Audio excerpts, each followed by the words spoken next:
Morning, guys. I'm Tommy Sotomayor. There's something that I want and I believe that you guys have to see to believe.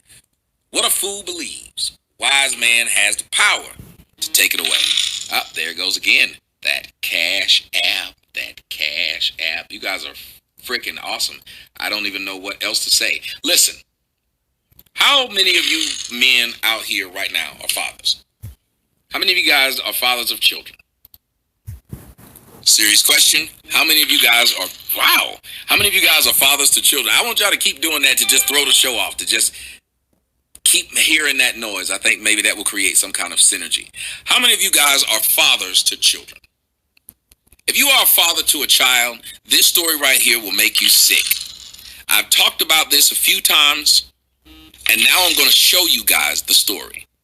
How many of you would it make you sick if you found out that you raised your child to adulthood and found out that the child was not yours? Now the question is, how many of you, how would you feel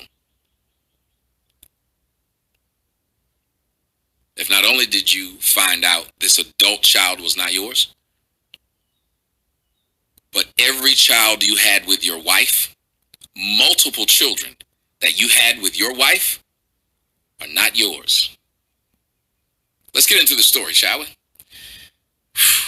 Men have to go through a lot, and no one really cares. So listen to this story of a man who has to try and sue a woman after doctors reveal that he's not the father of not one, not two, but 3 of the children that they had during their marriage. 3. Listen. Now, a man who discovered after being diagnosed with the life-limiting illness cystic fibrosis that he couldn't be the father of his 3 sons because the condition causes lifelong infertility has told this programme the news left him feeling suicidal. Doctors revealed in 2016 that Richard Mason couldn't be the dad to the children, who are now 19 and 23. Richard sued his wife of 20 years, Kate, and they recently reached a settlement of £250,000, with her admitting she'd had an affair while the couple had been married. Well, we spoke to Richard and his current partner, Emma. When he said to me, "You've got cystic fibrosis," I immediately thought, oh my God, my sister died of that at 29. And her death was very hard for me because with cystic fibrosis, you slowly suffocate on your own phlegm. And it took her 2 years to eventually waiting for a heart and lung transplant. And then she died on the operating theatre. So immediately I was just very saddened by that. But then when the discussion then turned to fertility, and he said, look, yourself and Emma, you're going to have difficulty having children because you are, as a man with cystic fibrosis, infertile. It was suddenly like being hit by a sledgehammer. I said, oh my God, you suddenly realise that children aren't yours. So I said, well, immediately you knew the significance of what he just said to you? Yes. Yes. Both of you? There were medical experts in the room, and it's impossible without IVF for a man with cystic fibrosis to have a baby. So then I said, well, you must have the diagnosis wrong because I've already got 3 boys. But I sort of was like clutching at straws there. So after that, it became a complete blur for me because it was almost like, I don't know if you ever hit your head really, really hard and it's like a ringing and you just, you can't see anything that's going on around you. You can't think of anything that's going on around you. It's almost like you just have this ringing in your ears, and it's all the implications of everything as a result of that start, flashing through your mind. Like what kind of questions are you then immediately asking yourself? He just wanted to go straight to phone Kate, his ex-wife, say, Kate, spare me the dignity. Just tell me the truth. Was there anyone else? When I'd managed to compose myself, it was about an hour later, I sent her a text and I said, look, and this text has been in the press, but it was actually repeated verbatim from what I sent to her, and it's still on my phone now. I said to her, look, I've just been diagnosed with cystic fibrosis. I'm not expecting you to be sympathetic about that because she's a very hard person. And but the reason I'm telling you is that the boys are not likely to have been fathered by me. Now, obviously, there's something's gone on. And if you are honest about it with me, I don't intend to sue you. And you can decide how you want to tell the boys. If you want me to be there at the same time, that's fine. But if you lie to me, then I will take action, and I'll decide how I'm telling the boys. And the immediate response I got back was, I am sympathetic, but whatever science says, those boys will always be yours. Those boys will always be yours. Which was Slightly different than saying you are definitely the dad. When you were diagnosed, your sons were 21 and the twins were 17, I think. Yes. When you're... Y'all, God, women are cold-blooded. Women are cold-blooded. then wife was pregnant on those occasions. Did you ever suspect, have any inkling, ever think, oh, that's a bit odd, at the time of the pregnancy, through the birth, afterwards? There was one or two occasions that... Mind y'all, this man is rich. He's a millionaire. So when he won this $200,000 judgment, that's nowhere near what he had to pay her in the divorce settlement, what he had given with the child support. After the boys were born, I thought that they didn't resemble me as much as, you know, you'd imagine that boys would. They didn't look like you? Well, they've got darker eyes than me. I have almost no body hair, and the boys have got very dark hairs on their legs and things like that. But around the time that she got pregnant, we'd been having unprotected sex for 7 years. Nothing had happened. Now, she always said to me, I have a tilted womb. I don't know what that is, but it means that it's harder for a woman to get pregnant. So we'd always thought it was her, and we'd gone for fertility treatment, or to see the GP to start the fertility process. And the GP said, well, the first thing that has to happen is you have to be tested, Mr. Mason, and then we test your wife. Now, it's likely to be 3 occasions of IVF that you're going to need. They're about £5,000 a time, so it's £15,000. But after that, there's a good chance you will have a baby. So when we went home, we both were working at Barclays at the time, and she said, look, you know, we've got our careers. We're both, I mean, yuppies was like in the 80s, you know, really like popular term for young people who were doing well in their careers. She said, we're both yuppies, let's just carry on with our careers and see how it goes. A few months later, she was pregnant. So I thought, oh my God, that's weird, because, you know, you often hear of people going for treatment and then suddenly naturally get pregnant. And she said, oh, it's just one of those things.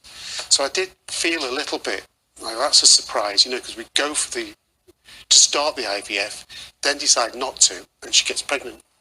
This is, I mean, you've described the turmoil, you've described it feeling like you were hit with a sledgehammer. Did you consider taking your own life? Many times. The consultant said to me once, cystic fibrosis kicks in, and I'm one of the oldest people in the UK with cystic fibrosis, and probably the oldest person ever that I know of to be diagnosed with it. The average death is 41, and most children die a lot younger, like his sister as well, at 29. So you know that And you guys remember I tell the story about the girl I went to school with. Her name was Jenny Lewis, and she told us she had cystic fibrosis when we were in kindergarten, and by first grade or second grade, I think it was, she was dead. She was gone. And she was too young to even explain what it was she had. And she was trying to explain it to the class, what she had. And she knew we couldn't say cystic fibrosis. So they would call it to the children 65 roses. And that always stuck to me, the fact that I remember her name. It just didn't make sense to me as a kid that she was smiling and laughing all the time. She never seemed like she understood her mortality, and as children we didn't understand. I mean, remember the teachers just saying she won't be back. That was it. but it stuck with me, and here I am at 43, still remembering her entire name. Not got a particularly pleasant future.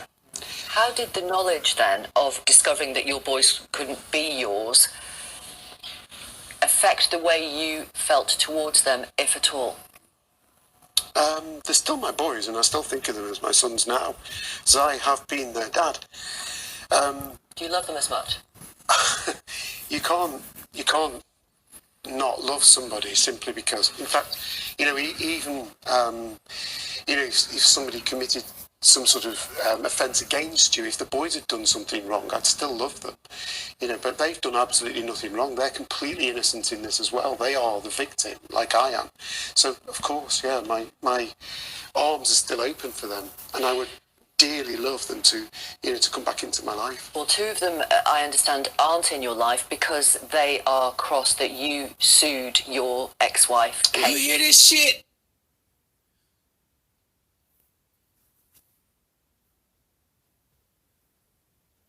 Now, do y'all understand what's going on in the black community? Do y'all understand what's going on in the black community now? The same thing will go on in the white community. Those boys are mad at the father for suing the mother. Jesus Christ. I'd like to thank Arena for buying, she just purchased a VIP ticket to the New York show. That is pretty awesome. Thank you, ERENA. It's paternity fraud. You said you won this court case, this settlement of £250,000 from your wife. Why would you risk your relationship with your boys when you say you are their dad, you love them as much, by going ahead with that legal action? I always brought my boys up to be honest, stand up to bullies, never tell lies. All the time, I was divorced from her for 10 years, and all the time they were with me, all the weekends that they were around at my house, I used to say to them, look, do not keep any secrets from your mum. Be open and honest with her. You know, anything I do, anything I say, I don't mind your mum knowing about it, because I want an open, honest relationship with them. So I brought them up to be open, honest, stand up to what you think is right. Somebody committed a 21-year fraud against but not me. them. And now you've lost two of them. They're not in your life. But the point is, how do I allow somebody who's committed something like that against me, my ex-wife, to just go off scot-free? Because there are many times... Because the risk is you lose two of them, and that's what's happened. But they're grown men. Jesus Christ. They're grown men. They understand that I have to take action against it. In families, when there's been tragedy or anything like this, history tends to repeat itself through generations. And Richard wants to ensure that those boys don't think this is normal behaviour. She was completely... The woman who's interviewing him is more sympathetic to the woman, saying, well, it cost you your kids. Was it worth it? You should have just let it go. How many of you men have been told by other people that no matter what a woman does to you, you should let it go? Y'all know how many times I've been told, you're the man in this situation. When a woman breaks up with you and does you dirty, you can't go online and slander her. When you break up with her and do her dirty, she'll throw all your dirt in public. I want y'all to imagine if I'd done what that one girl tried to do to me. If I was out there on the internet, just girl broke up with me, so I'm out here just throwing all her dirt out there in the street. What would they have said to me? How would I have been met if I was going from show to show to show to show to try and ruin this woman's name? Because she don't want to be with me no more. But when she was doing it, nobody thought it was a problem.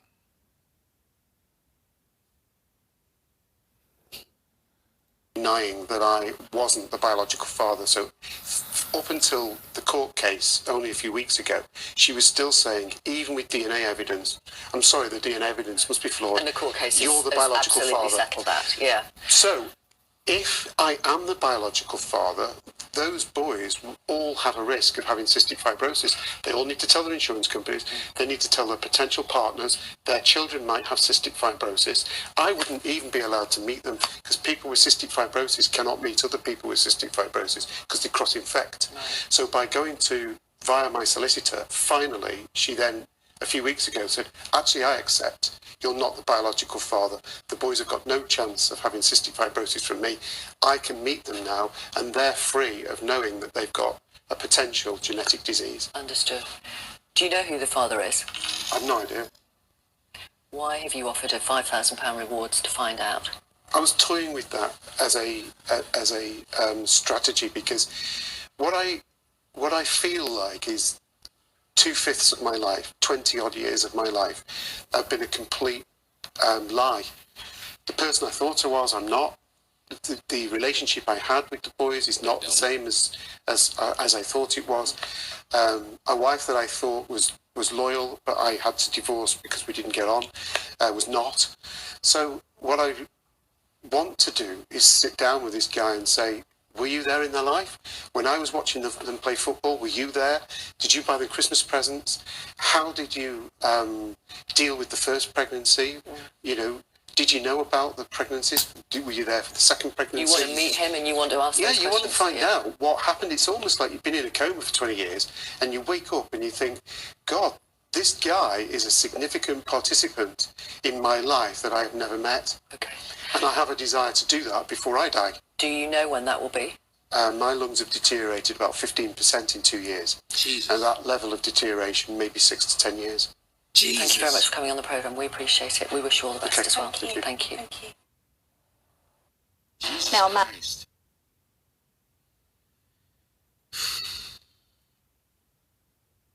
So what do you guys think? How many of you guys think that he was, it wasn't a good thing that he risked the relationship with his children to find out who the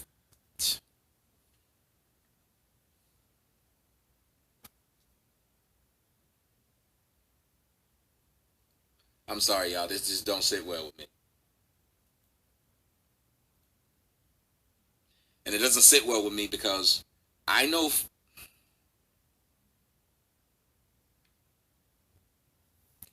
I complain about things in my life, and I feel like someone was asking me the other day, and I was really like down, and I still am, because I can't judge my life against somebody else's. I always wanted to be married and have a family. I would have told that man, like I told many men who I saw were married and had their children in their lives and their families. I would have said the same thing to him that I say to them. I envy you. So while I'm running around saying I envy you, he would have been one of those people I said it to. But the man I would envy would have spent 20 plus years of his life in a lie. He thought he was a father. He's not.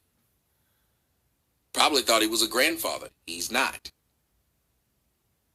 Thought he had a loyal relationship building with someone. He didn't.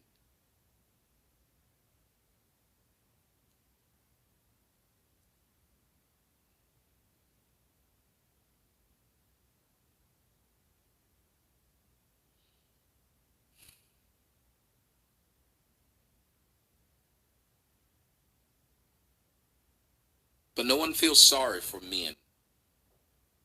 Y'all notice that? No one feels sorry for men. No one cares. No one says to men, you know, that's really messed. Just something as simple as, yo, that's really messed up. Guys, it's over 1,000 of you in here watching. Please click the like button. It's not hard. When you come in, click the like button. You heard the thing going off. This is people who click the donate button. Do either one. Click the like, click the share. That brings the numbers up. Ladies, you get away with way too much. You do way too much evil to men. And I seriously just want to say this, and I don't care how it comes across. I hope that men start to fight back as viciously as possible. I hope that men who are done wrong like this get to fight back as viciously as possible. Whatever's on their mind, I don't care. I will report the story, and I will not have an issue with whatever it is that that man does. Because this woman literally destroyed this man's life for no reason. And now he's sitting there with this disease that's killing him daily, and she walks away scot-free.